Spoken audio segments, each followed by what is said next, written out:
Place ఏంటి? మధుర అంట degree temple.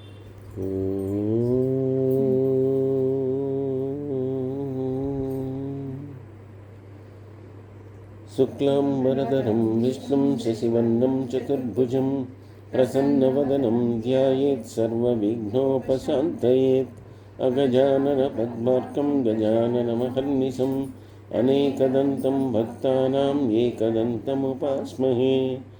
గురుర్బ్రహ్మా గురుర్విష్ణు గురుర్దేవో మహేశ్వరః. గురుర్సాక్షాత్ పరం బ్రహ్మ తస్మై శ్రీ గురవే నమః. ఈ ప్రేరణకు కారణమైనటువంటి గురుదేవులు బ్రహ్మశ్రీ చాగంటి కోటేశ్వరరావు గారి పాదపద్మాలకు శుభపూర్వకంగా నమస్కరిస్తున్నాను.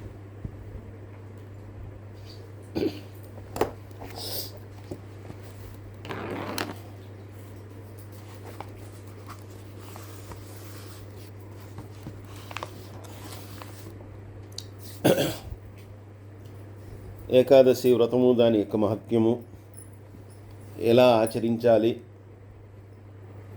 ఎందుకని ఏకాదశికి అంత ముఖ్యమైనటువంటి ప్రాముఖ్యత ఇవ్వబడింది అనేటటువంటిది సాక్షాత్తు విష్ణు భగవానుడు విష్ణు భగవానుడు నారదుడికి చెప్పాడు. ఆ తెలుసుకున్నటువంటి నారదుడు ఇప్పుడు ఆ విషయాన్ని వీళ్ళందరికీ చెప్పి మళ్ళీ ఇంద్రాది దేవతలందరికీ కూడా ఇప్పుడు విముక్తి కలిగించాలి. అందుకే ఆయన వచ్చి ఈ సత్యజిత్తు అనేటటువంటి, ఎవరైతే సత్యజిత్తు అనేటటువంటి వాడు ఆ వనమంతా కూడా ఇది చేస్తున్నాడో అతని దగ్గరికి వచ్చి అతనికి విషయం అంతా చెప్పి, ఇప్పటిదాకా నువ్వు ఉపవాసాలు ఉన్నా, ఈరోజు కూడా ఉపవాసం ఉండి గంధ పుష్పాదులతోటి ఆ కేశవుని పూజించిన తర్వాత రేపు నీకు తప్పకుండా ఆ విష్ణువు దర్శనం ఇవ్వటం, ఆయన అనుగ్రహం వలన ఏదో దీనికి ఒక విముక్తి అనేటటువంటిది కలుగుతుంది అని చెప్పి ఆయన చెప్పాడు. ఆయన చెప్పినట్టుగానే ఈయన ఏకాదశి రోజున ఆ ఉపవాసాన్ని చేశాడు. ఉపవాసం ఉండి ఆ రోజంతా కూడా జాగరణ చేస్తూ భక్తితో ఆ విష్ణువుని కీర్తిస్తూ ఆ రోజు అతని యొక్క భార్య, సత్యజిత్తు యొక్క భార్య ఇద్దరు కూడా అలా చేసిన తర్వాత వారికి తెల్లవారుజామున ఆ నీలిమేఘఛాయుడైనటువంటి ఆ శ్రీ విష్ణువు వాళ్ళిద్దరి ముందర ఆయన ప్రసన్నవదనంతో ప్రత్యక్షమయ్యి నువ్వు ఏం కోరుకుంటున్నావో కోరుకోవయ్యా, నీకు తప్పకుండా నేను అనుగ్రహిస్తాను అని అన్నాడు. ఆయన అన్నాడు, నాకు నా భార్యకి నీ సాన్నిధ్యం కావాలి. అలాగే ఇక్కడ ఇన్నాళ్ళుగా ఇంద్రాది దేవతలందరూ కూడా ఇక్కడ వాళ్ళ శక్తులే ఇక్కడ ఉండిపోయారు. కాబట్టి ఆ ఇంద్రాది దేవతలందరినీ కూడా మళ్ళీ వాళ్ళ శక్తిని వాళ్ళకి ప్రసాదించి వాళ్ళిద్దరూ కూడా వారి లోకాలకు చేరేటట్టుగా వాళ్ళందరినీ కూడా అనుగ్రహించు అని చెప్పి అన్నాడు. తప్పకుండా పరోపకారం కోసం చేసినటువంటి నీ ప్రయత్నం ఏదైతే ఉందో ఇది ఎప్పటికీ కూడా శాశ్వతంగా చరిత్రలో ఇలా నిలిచిపోతుంది. కాబట్టి నువ్వు ధన్యుడివయ్యా. అటువంటి ధన్యతను పొందినటువంటి నీకు తప్పకుండా నేను ఆ మోక్షాన్ని అనుగ్రహిస్తాను. కాబట్టి నువ్వు నీ భార్య ఇద్దరికి కూడా నువ్వు అడిగినట్టుగా మోక్షాన్ని ప్రసాదిస్తాను. అలాగే ఇంద్రాది దేవతలందరికీ కూడా వారందరికీ కూడా ఇక్కడి నుంచి విముక్తిని కలిగిస్తాను. అయితే ఓ పని చేయి, ఇప్పుడు నీకు కూడా మోక్షాన్ని కలిగించి నేను కూడా నా దగ్గరికి తీసుకెళ్ళిపోతాను. కాబట్టి ఈ పారిజాత వృక్షం ఏదైతే ఉందో దాన్ని వేళ్లతో సహా పికిలించేసి నువ్వు ఇంద్రాది దేవతలకు ఇచ్చేయి. ఎందుకంటే ఇదంతా జరిగిందంతా కూడా ఈ పారిజాత వృక్షం వల్లనే, పారిజాతం చెట్టు కోసమే ఇదంతా జరిగింది. కాబట్టి ఆ పారిజాత వృక్షాన్ని ఆయనకి ఇచ్చే ఇంద్రుడికి, ఆయన తీసుకుపోతాడు. అలాగే తులసిని నాకు ఇచ్చేసి ఆ తులసిని నేను తీసుకెళ్తాను అని చెప్పి ఇప్పుడు విష్ణువు చెప్పిన తర్వాత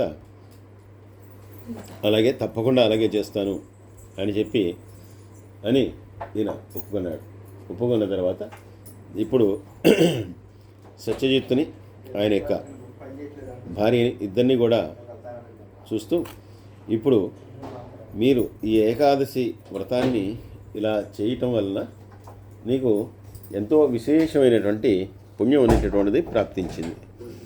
సాధారణంగా ఇప్పటి వరకు ఎవరికి కూడా మానవులకి ఈ విషయం తెలియదు. కాబట్టి ఇక నుండి మానవులు ఇది తెలుసుకుని ఉపవాసాన్ని కనుక చేస్తే వారికి విశేషమైనటువంటి ఫలితం వస్తుంది. అలాగే పాడ్యము నుండి 10 రోజుల పాటు అంటే దశమి వరకు కూడా భోజనం చేస్తూ ఏకాదశి రోజున ఎవరైతే ఉపవాసం చేసి ద్వాదశి నాడు పారణం చేస్తారో వాళ్ళు ఇహలోకంలో సర్వసుఖాలను అనుభవిస్తారు, అలాగే పరలోకంలో నా పాదాలను చేరుకుంటారు. అలాగే ఈ ఏకాదశి తిథి అనేటటువంటిది చాలా గొప్ప ఫలితాన్ని ఇచ్చేటటువంటి తిథి కాబట్టి మునులు కానీ ఋషులు కానీ దీన్ని ఎప్పటి నుండో ఆచరించేటటువంటి వాళ్ళు. కానీ మానవులు దీన్ని ఆచరించట్లేదు. ఇక నుంచి మానవులు కూడా దీన్ని ఆచరించడం వల్ల వాళ్ళు కూడా చాలా మంచి ఫలితాలను పొందుతారు. అంతేకాదు 12వ రోజున దేవతలకు వీరందరికీ కూడా ఈరోజు విముక్తి కలిగింది. వీరందరూ కూడా వారి శక్తుల్ని వాళ్ళు తిరిగి పొందారు కాబట్టి 11వ రోజు ఏకాదశి, 12వ రోజు ద్వాదశి. అలాగే ద్వాదశి అనేటటువంటి తిథిని విష్ణుప్రియ అని కూడా పేర్కొంటారు. ఎందుకంటే ఇది కూడా నాకు చాలా ప్రియమైనటువంటిది.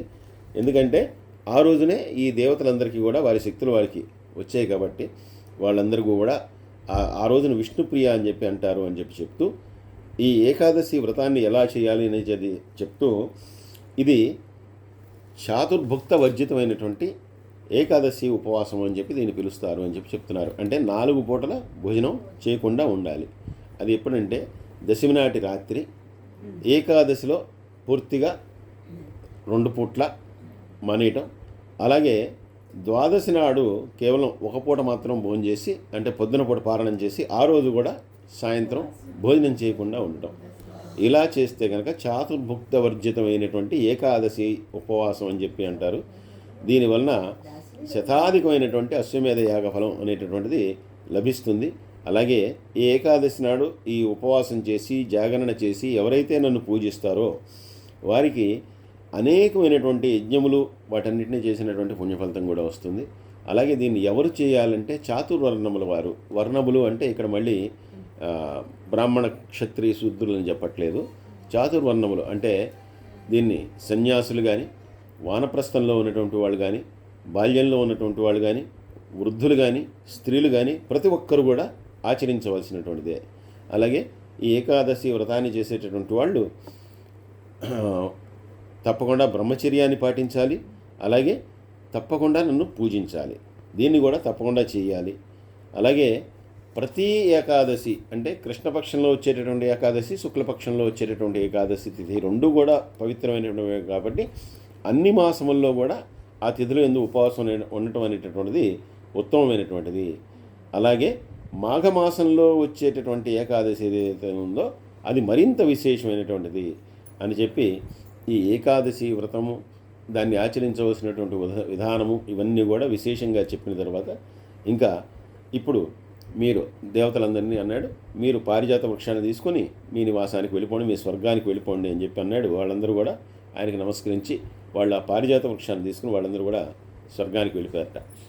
అప్పుడు తులసీదేవి ఆయన దగ్గరికి వచ్చి, అంటే తులసీదేవి ఒక రూపాన్ని పొందింది, ఆవిడ కూడా ఒక స్త్రీ రూపాన్ని పొంది ఆవిడ వెంటనే ఆయన దగ్గరికి వచ్చి, నేను ఎప్పుడు కూడా మీ పాదాలని ఆశ్రయించి ఉండేట్టుగా నన్ను తరింపజేయండి అని చెప్పి ఆవిడ అడిగిందిట. అప్పుడు ఆయన తప్పకుండా నిన్నందుకే నేను తీసుకెళ్ళిపోతున్నాను, నువ్వెప్పుడు కూడా నాకు ఇష్ట సఖివి కాబట్టి ఎప్పుడు కూడా నువ్వు నా దగ్గరే ఉంటావు, నేను నా హృదయమునందు నిన్ను ధరిస్తాను, అందువల్ల నీకు ఎటువంటి సందేహం లేదు. అలాగే నువ్వు చాలా పవిత్రమైనటువంటి దానివి. ఎటువంటి పవిత్రమైనటువంటి దానివి అంటే నిన్ను కనుక దర్శిస్తే కనుక వాళ్ళకి తీర్థ ఫలితము, స్నాన ఫలితము ఇవన్నీ కూడా లభిస్తాయి. అలాగే నీ దళాలతో వేసినటువంటి నీటిని తీసుకున్నటువంటి వారికి పునర్జన్మ అనేటటువంటిది ఉండదు. వాళ్ళు అనంతమైనటువంటి లోకాల్లో అంటే నా యొక్క పాదాలని చేరుకుంటారు. అందుకే మరణించేటప్పుడు ఆ తులసి నీళ్లు పోయాలని చెప్పి ప్రయత్నం చేస్తారు. అంటే ఆ నీటిని తాగినటువంటి వాడికి మళ్ళీ జన్మం లేదు అనేటటువంటిది. కాబట్టి ప్రాతకాలంలో ఎవరైతే నిద్రలేవగానే నిన్ను చూసి నమస్కరించి ఈ శ్లోకాన్ని చదువుకుంటారో వారందరూ కూడా గొప్ప అనుగ్రహాన్ని పొందుతారు. నీ వల్ల అనుగ్రహాన్ని పొందుతారు, అలాగే నా వల్ల కూడా అనుగ్రహాన్ని పొందుతారు అని అది అందరికీ తెలిసినటువంటి శ్లోకమే. యన్మూలే సర్వతీర్థాని యన్మధ్యే సర్వదేవత యదగ్రే సర్వవేదాశ్చ తులసీత్వం ప్రణమామ్యహం.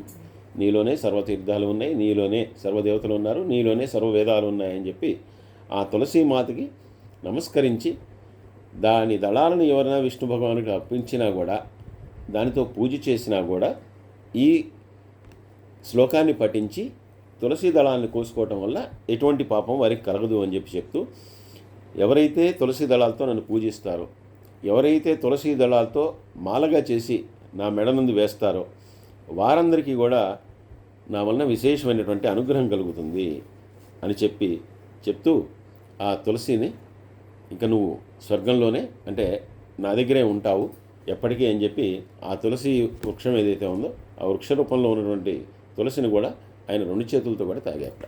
తాకినప్పుడు కుడి చేతి వైపు తాకిందంతా కూడా ధవళ తులసిగా, ఎడం చేతితో తాకిందంతా కూడా కృష్ణ తులసిగా మారిపోయింది.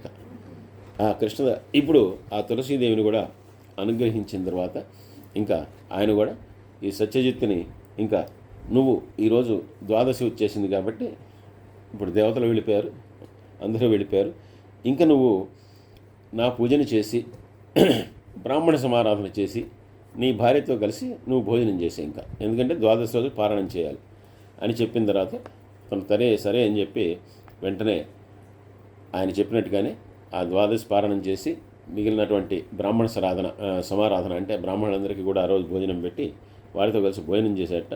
భోజనం చేసిన తర్వాత మళ్ళీ శ్రీహరికి నమస్కరిస్తుండగా వెంటనే శ్రీహరి వారిద్దరిని కూడా అంటే ఈ భార్యాభర్తలనిద్దరిని కూడా వాళ్ళిద్దరిని కూడా తేజో రూపంలో తనలోకి తీసుకున్న తర్వాత ఆయన కూడా తన యొక్క గరుడ వాహనం మీద ఆయన వైకుంఠానికి వెళ్ళిపోయాట.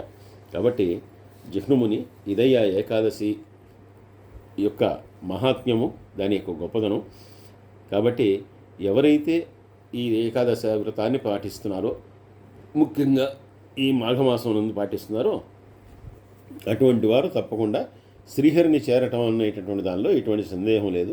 అంతటి పవిత్రమైనటువంటిది ఏకాదశి తిథి అని చెప్పి జిహ్నుమునికి ఆ కృష్ణపద మహర్షి చెప్తూ ఉన్నారు. దానితో మనం 24వ అధ్యాయాన్ని సంపూర్ణం చేసుకున్నాం. సర్వే జనా సుఖినో భవంతు, సమస్త లోకా సుఖినో భవంతు. స్వస్తి.